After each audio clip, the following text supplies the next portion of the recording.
Assalamualaikum warahmatullahi wabarakatuh.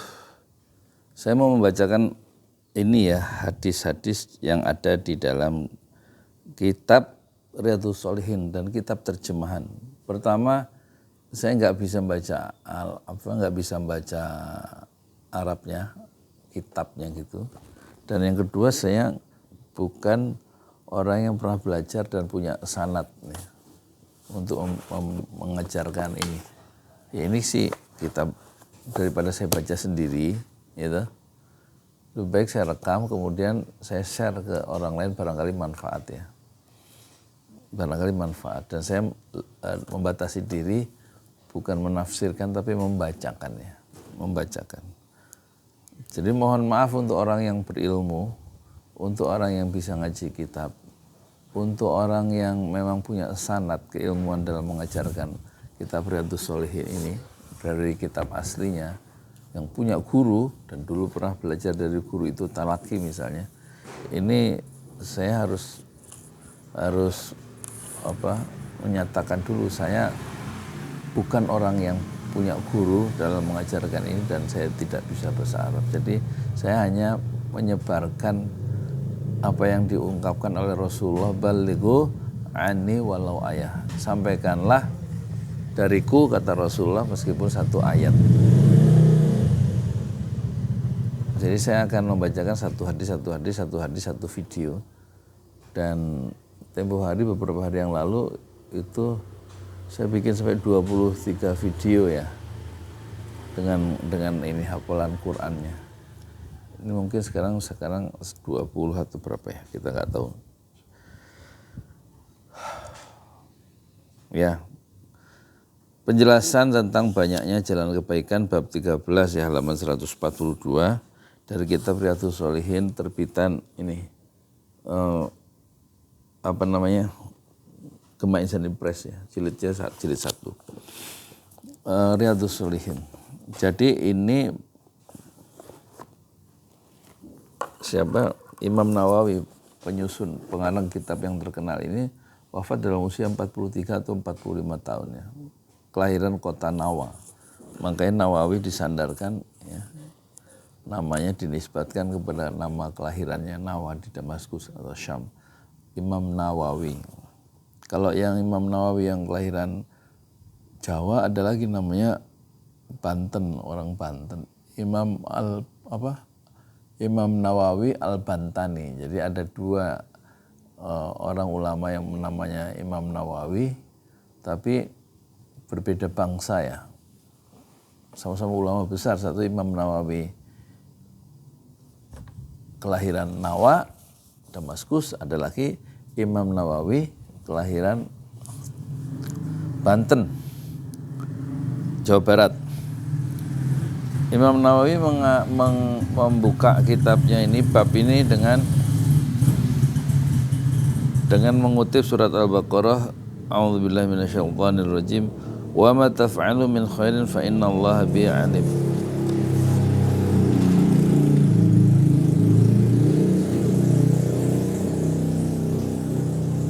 Ini kayaknya udah saya baca kemarin. Oh ini udah ini kemarin nih. Jadi kita sampai ini ya. Sekarang sampai hadis yang ke 100.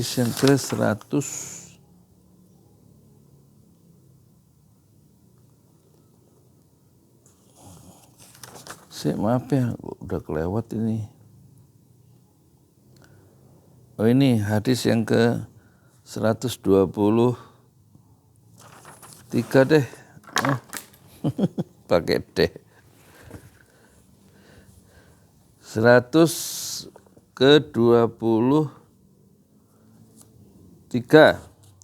dari Abu Hurairah radhiyallahu anhu, dari Nabi sallallahu alaihi wasallam, beliau bersabda, man ghada ilal masjidi aw raha a'adallahu lahu fil jannati nuzulan kullama ghada aw raha.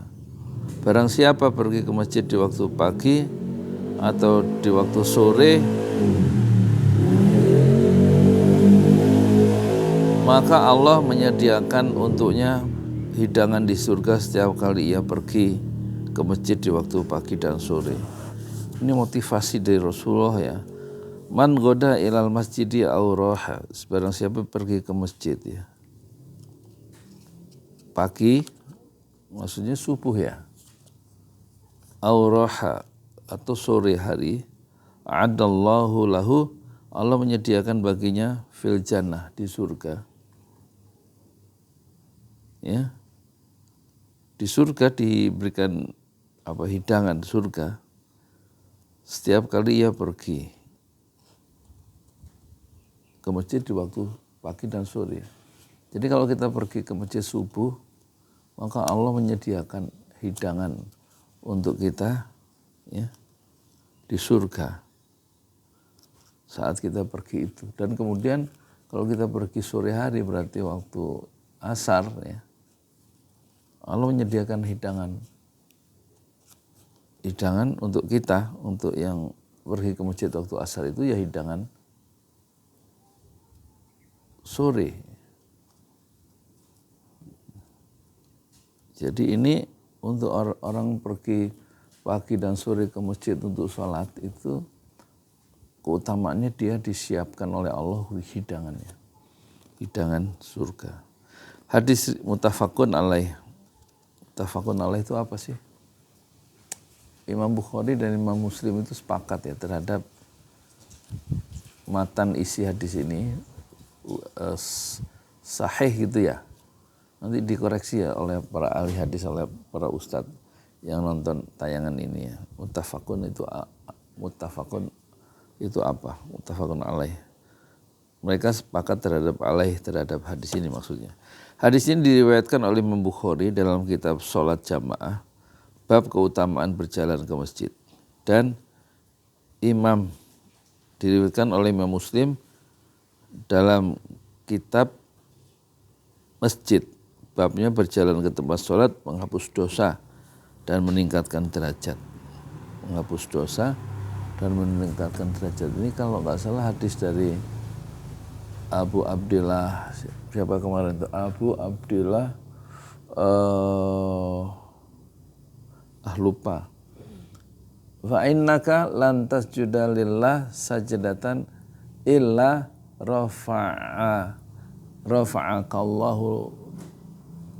rafa'akallahu biha darajatan wa hatta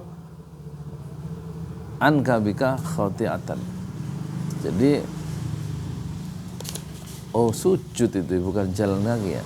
Orang yang sujud kata Allah disampaikan kepada Abu Abdillah, itu kalau kamu sujud sekali sujud itu mengangkat derajat kamu dan menghilangkan satu dosa, meningkatkan satu derajat kalau sujud ya. Tapi ini bukan itu ya. Ini adalah berjalan ke tempat sholat menghapus dosa dan meningkatkan derajat ya. Ya, penjelasan kata goda. Goda itu artinya pergi di waktu pagi. Man goda ilal masjidi. Maksudnya berjalan ke masjid pada awal hari. Roha, ro alif ha. Pergi di waktu sore, maksudnya berjalan ke masjid pada waktu sore. Berarti menjelang asar itu kan ya. Al-qutu, makanan pokok. Al-qutu, makanan pokok. Di sini enggak ada, di hadis ini dipotong kayaknya.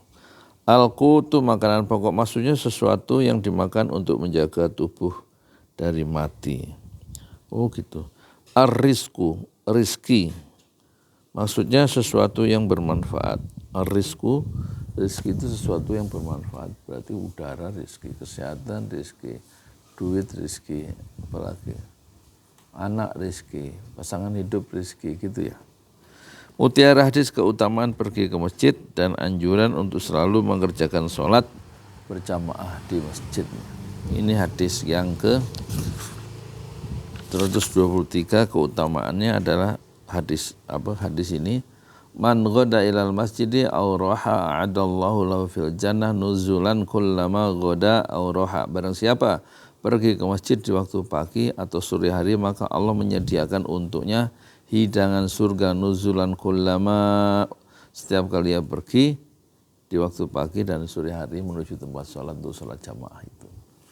Disediakan makanan pagi di surga nanti, hidangan pagi dan hidangan sore, ya. Karena dia punya kebiasaan untuk jalan ke masjid tiap pagi dan sore. Man goda ilal masjidi auraha a'adallahu lahu fil jannah nuzulan kullama goda auraha, muttafaqun alaih. Siapa yang pergi ke masjid di waktu pagi atau sore hari, waktu dia pergi ke masjid itu sore, maka Allah menyediakan untuknya apa yang disediakan, hidangan surga setiap pagi, setiap kali ia pergi di waktu pagi dan setiap kali ia pergi ke masjid di waktu sore. Ya, itu ya keutamaan pergi jalan kaki ke masjid dan anjuran untuk selalu mengerjakan sholat berjamaah di masjid. Assalamualaikum warahmatullahi wabarakatuh.